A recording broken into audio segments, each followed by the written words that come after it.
La Réunion exporte chaque année 1500 tonnes d'ananas Victoria, l'un des rares fruits qui se cultivent toute l'année.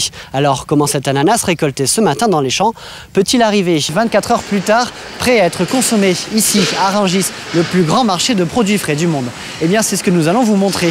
Et vous allez voir que ce petit ananas pays est très apprécié ici.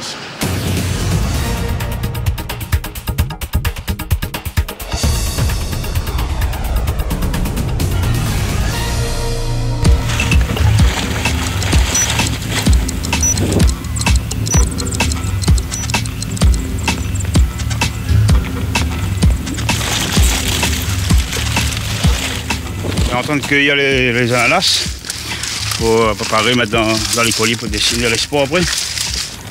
Une fois par semaine dans le secteur pour l'export. Et on va dire si on fait 6 palettes, il faut compter dans les 3000 ananas.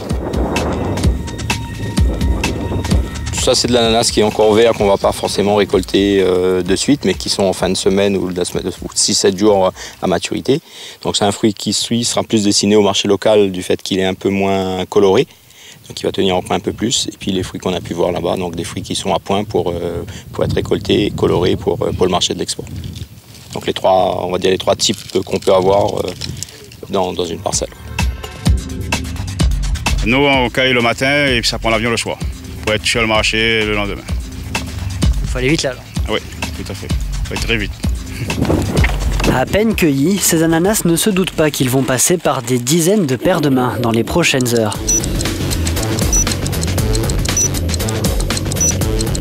Un long périple les attend jusqu'à Paris. Mais pour l'instant, ce sont les mains de Julien qui s'occupent de les préparer pour le voyage. Là, on récupère les ananas qui sortent du champ et on les nettoie pour préparer, pour aller en emballage. Le nettoyage, c'est quoi là? Ça consiste en quoi? Ça nettoyer, tirer tous les pailles secs là, sur le fruit et bien arrondir pour mettre en caisse.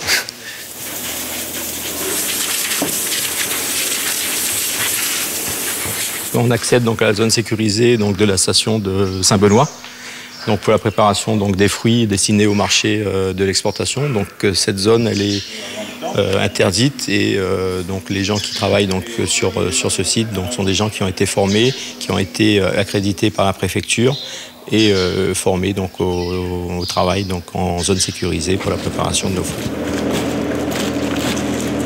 On assure la sûreté donc de nos produits donc depuis l'exploitation donc jusqu'à l'arrivée à l'aéroport et ces palettes donc elles vont entrer donc directement donc dans la zone de fret de l'aéroport. Pour nous, c'est d'éviter qu'arrivé à Gillot, tous nos colis tous nos palettes soient détachées et passées donc au rayon X et donc voilà, on va perdre en qualité de fruits et en temps de traitement au niveau de l'aéroport. Cette fois, 1500 ananas prennent la direction de la métropole. En haute saison, c'est souvent le double. La coopérative exporte plus de 60% de sa production en métropole. Aujourd'hui, son rôle s'arrête ici. Une fois entrés en zone de fret, nos voyageurs sont entre les mains de la compagnie aérienne.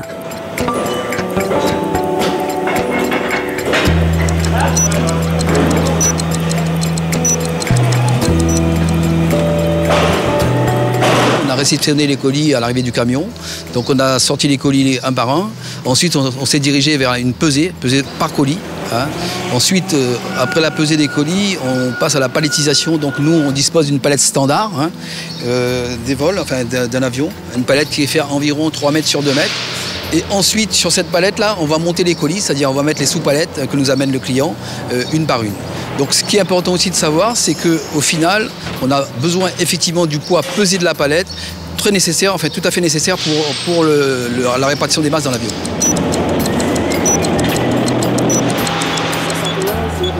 On va contrôler que les coins sont bien réalisés, que les pions sont bien mises.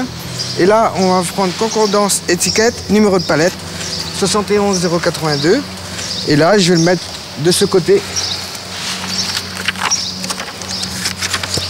Voilà, la palette est réalisée. Et je vais finir mon tour en regardant qu'il n'y a pas d'autre étiquette qui traîne pour ne pas avoir des erreurs. Donc là, ça y est, elle est prête à partir. Exactement.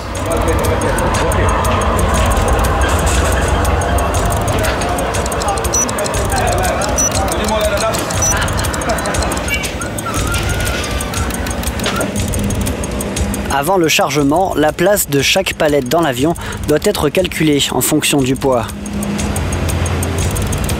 Le nombre de passagers et leurs bagages entrent aussi en compte.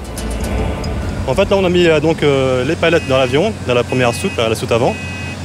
On a un plan de chargement qui est établi à Paris et avec ce plan, donc, ça nous permet de pouvoir établir un centrage idéal pour l'avion.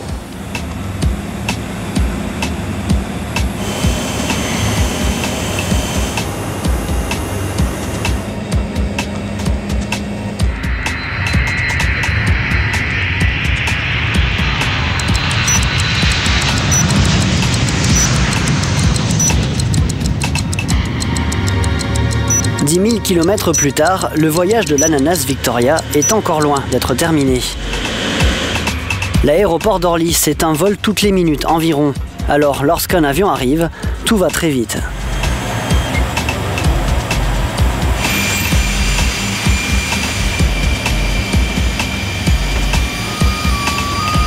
On fait plusieurs choses en même temps, donc faut faire attention qu'il n'y ait personne en dessous. Comme tout est automatique, il faut faire attention, quoi.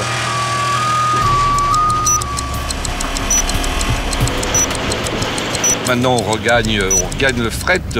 Notre cariste ne va pas très vite parce que pour garder l'intégrité du fret, hein, c'est quand même du fret sensible, palettisé sur des palettes en bois. S'il roule trop vite, il y a quand même des chaos. Et donc de casser les palettes, après nous, pour le déchargement, c'est beaucoup plus difficile. Et puis en plus, le fret ne serait plus emballé d'une très bonne manière. Donc on roule toujours doucement. Lorsque le fret est arrivé, nous faisons les corps documentaires, c'est-à-dire pour mettre à disposition au client. Il vient avec sa copie 4, hein, c'est un petit peu du charabia de métier. Et après, une fois qu'il a sa copie 4, on lui délivre le fret, on lui met à disposition sur le quai. Encore un changement de main. Les ananas réunionnais partent vers un grossiste de Rungis. Et si la rue porte le nom de notre île, ce n'est peut-être pas tout à fait un hasard. Ici, les palettes ne sont pas encore déchargées dans l'entrepôt, que Jean-Luc Maury négocie déjà leur vente. Non, on en vend pas mal quand même. Ouais, pas mal. Ouais. 40-50 palettes semaine, c'est énorme quoi. 1000 tonnes, 1200 tonnes. Là, je suis avec un candice d'ailleurs. Dit que l'Ananas Victoria de Cap Exo, c'est le meilleur. C'est le meilleur au monde. Voilà, c'est le meilleur au monde. Voilà, donc on développe ça un peu partout. L'ananas a été transporté jusqu'à nos entrepôts. On va le redistribuer entre autres sur le marché de Rungis, les marchés de province et les centrales d'achat. Aujourd'hui, ce qu'on appelle l'ananas Victoria, il est plus défini comme du Victoria. On n'a plus besoin de dire ananas, c'est un gustatif différent, c'est vraiment une chose que... C'est un produit qui est rentré vraiment en consommation et les gens, quand ils achètent du Victoria, ils achètent un goût. L'étape suivante, c'est le marché de Rungis, le plus grand marché de produits frais du monde. 7,5 milliards d'euros de chiffre d'affaires. Ici, 1200 entreprises s'agglutinent sur un espace de 230 hectares. Rungis, c'est une ville dans une ville. C'est... La surface, tout ça, je ne pourrais pas vous dire, mais on y circule quand même. Hein. Voilà. Là, c'est un moment où déjà c'est plus calme. À l'ouverture du marché, c'est la folie.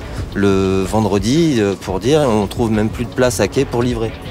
On est obligé de livrer avec le haillon. On descend les palettes au haillon. Et au milieu de toute cette agitation, les petites caisses d'ananas n'attendent pas plus de 5 minutes avant qu'un acheteur ne mette la main dessus. Ce qu'on cherche en fait, c'est quelque chose qui n'est pas trop jaune et qui va être, je dirais, entre les deux. Ça permet de se rendre compte vraiment de la fraîcheur. Et surtout que l'ananas Victoria, en fait, c'est un produit qui continue à évoluer avec les colorations dans le temps. Donc limite, après, on laisse à température ambiante, entre 15 et 20 degrés. Et en fait, il va continuer à s'accentuer dans la coloration. Alors pourquoi du Réunion? Parce que c'est l'origine la plus cotée au niveau du Victoria. D'une part, parce qu'il est gustativement meilleur. Et surtout parce qu'il a une arête beaucoup plus fine par rapport aux autres origines. Notamment l'île Maurice ou l'Afrique du Sud, qui est avec une arête beaucoup plus grosse. Donc on se retrouve avec un fruit en fait où il y a très peu de chair. Donc pas vraiment d'intérêt. Le Victoria Réunion, lui, a cet avantage, c'est qu'il a beaucoup de chair avec une arête très fine. Donc c'est vraiment ce qui plaît beaucoup. Après toutes ces péripéties, nos ananas vont encore devoir parcourir quelques kilomètres avant d'arriver dans l'assiette des métropolitains. Certains devront encore voyager jusqu'en Provence, voire dans quelques pays d'Europe. Un long chemin parcouru tous les ans par environ 1500 tonnes d'ananas pays.